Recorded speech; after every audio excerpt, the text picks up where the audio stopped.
반갑습니다. 송지준입니다. 지금으로부터 3개월 전쯤에 굉장히 충격적인 사건 한 가지가 터졌습니다. 바로 윤미향씨와 관련된 회계 문제가 터졌던 것인데요. 이 회계 문제는 다른 회계 문제에 비해서 특히나 더 우리에게 충격적이었습니다. 그도 그럴 것이 윤미향씨와 관련된 그 회계 문제는 그냥 단순한 회계 문제로 치부할 수가 없었기 때문에 그렇습니다. 윤미향씨가 어떤 사람입니까? 그 누구보다도 정의를 위해서 목소리를 높여왔던 사람이고, 그 누구보다도 피해자 할머니들을 위해서 애를 써왔던 그런 사람 아니었습니까? 적어도 그 사건이 알려지기 전까지만 하더라도 그런 사람인 줄 알았죠. 의혹의 내용 굉장히 충격적이었습니다. 그렇게나 피해자 할머니들을 위해서 애썼다라고 얘기했던 그 장본인이 다른 사람이 아니라 그 피해자 할머니들을 이용해서 자신의 이익을 채우려고 했다라는 것이었는데요. 처음에는 무슨 유학과 관련된 문제로 시작이 됐었습니다. 그런데 그 유학의 문제가 시간이 조금 지나니까 기부금과 관련된 문제로 퍼져나갔고, 그리고 심지어는 이념적인 문제로까지 퍼져나갔죠. 이 정의연이라고 하는 단체, 윤미향 씨가 이끌었던 정의연이라고 하는 단체가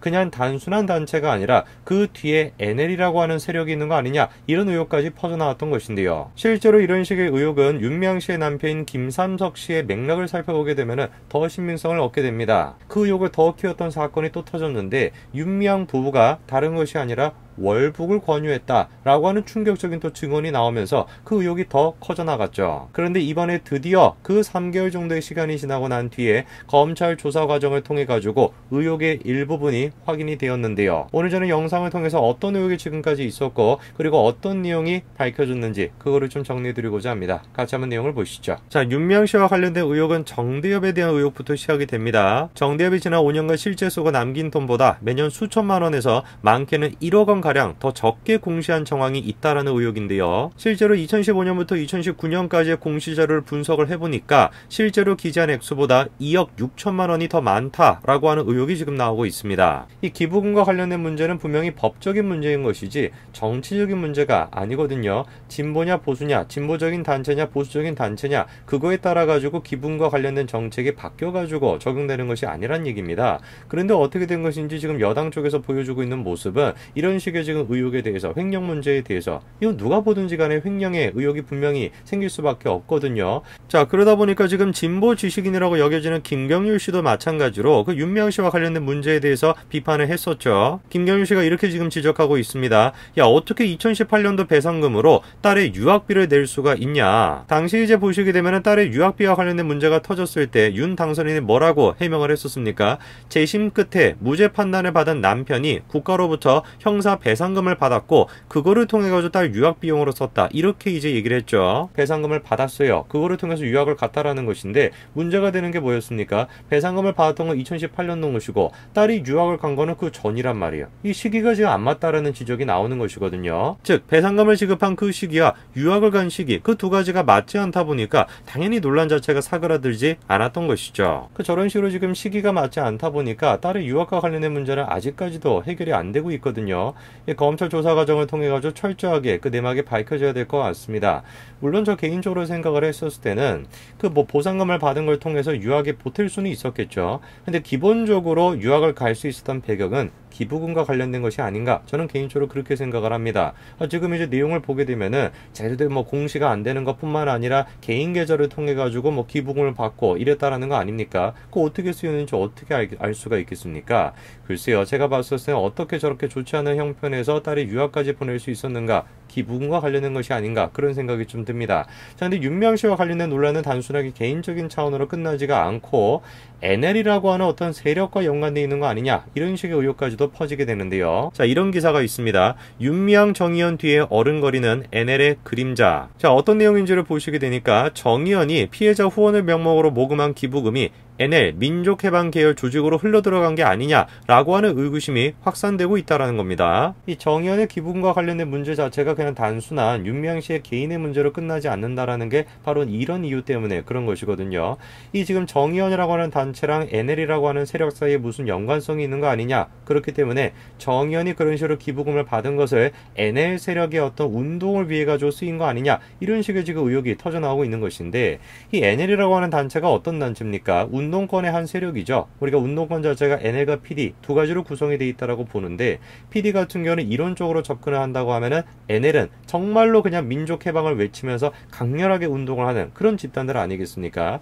근데 이 정의연이라고 하는 단체와 NL이라고 하는 세력이 연관이 되어 있다는 의혹이 왜 터져 나오냐면은, 기본적으로 윤미향 씨의 남편이 어떤 사람이었습니까? 바로 김삼석 씨인데요. 이 사람이 지금 좋아하는 사람을 보게 되면은 뭐 하는 사람인지를 우리가 대충 알 수가 있습니다. 그리고 실제 이분이 남매 간첩단 사건의 당사자였던 분인데, 당시 이제 내용이 뭐였습니까? 한통련에 국내 동향이나 군사 기밀이 담긴 문서 등을 넘겨준 혐의로 94년 10월 대법원에서 징역 4년과 징역 2년을 선고받았었죠. 그 남편이 지금 김삼석 씨다 보니까 윤미향 씨도 마찬가지로 그런 계열에 있는 것이 아니냐, 충분히 우리가 의심해 볼 수 있는 거 아니겠습니까? 그리고 이런 식의 의심에 신빙성을 더하는 사건이 또 있었죠. 뭐였습니까? 바로 윤미향 부부가 다른 게 아니라 류경식당 종업원에게 월북을 권유했다라는 겁니다. 어떤 내용인지를 보시게 되니까, 정대협과 민주사회를 위한 변호사 모임 관계자들이 2018년 서울 마포와 경기 안성의 피해자 쉼터에서 류경식당 출신의 탈북 종업원 일부를 초청해가지고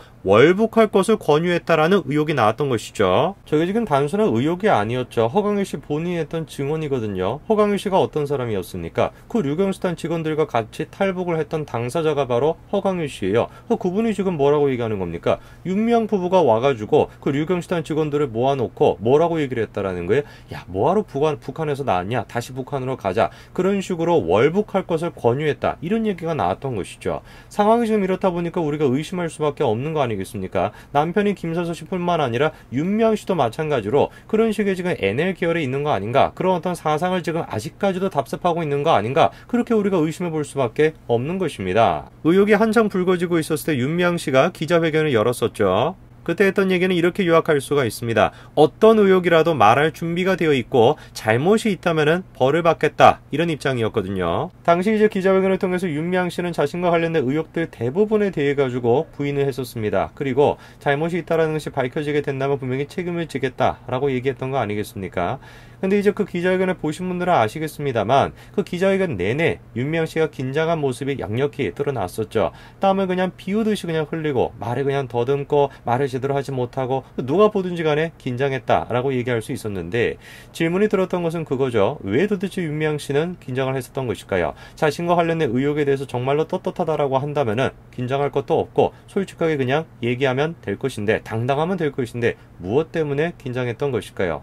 저는 저 기자회견을 보면서도 이 사람이 지금 거짓말을 하고 있구나 라고 생각을 했었습니다. 그런데 이번에 3개월 정도 시간이 지나고 난 뒤에 드디어 사건의 전말이 지금 밝혀지고 있습니다. 3개월이 지나고 난 뒤에 드디어 검찰에서 조사가 이루어졌는데요. 13일날 굉장히 지금 충격적인 내용이 밝혀졌습니다. 윤 의원을 피의자 신분으로 소환해서 정의연에서 모금한 후원금 등의 사적 유용 여부와 건물 매각 과정에서의 위법 여부 등을 추궁을 했고, 이 중 37억 원에 달하는 보조금, 기부금 회계 누락, 안성쉼터 고가 매입 등 의혹의 상당 부분을 사실로 확인한 것으로 알려졌다라는 것이죠. 윤미향 씨는 분명히 기자회견을 통해서 고가 매입이 됐건 무슨 기부금이 됐건 보조금이 됐건 자신과 관련된 의혹의 상당 부분에 대해서 나는 떳떳하다라고 하는 취지로 얘기했습니다. 그리고 분명히 뭐라고 얘기했었죠. 앞으로 잘못이 밝혀지게 된다면 책임을 질 것이다 라고 얘기하지 않았습니까? 자, 그런데 3개월이 지난 이 시점에서 검찰 조사 과정을 통해서 대부분 의혹의 상당 부분이 지금 사실인 것으로 드러나고 있다는 것인데,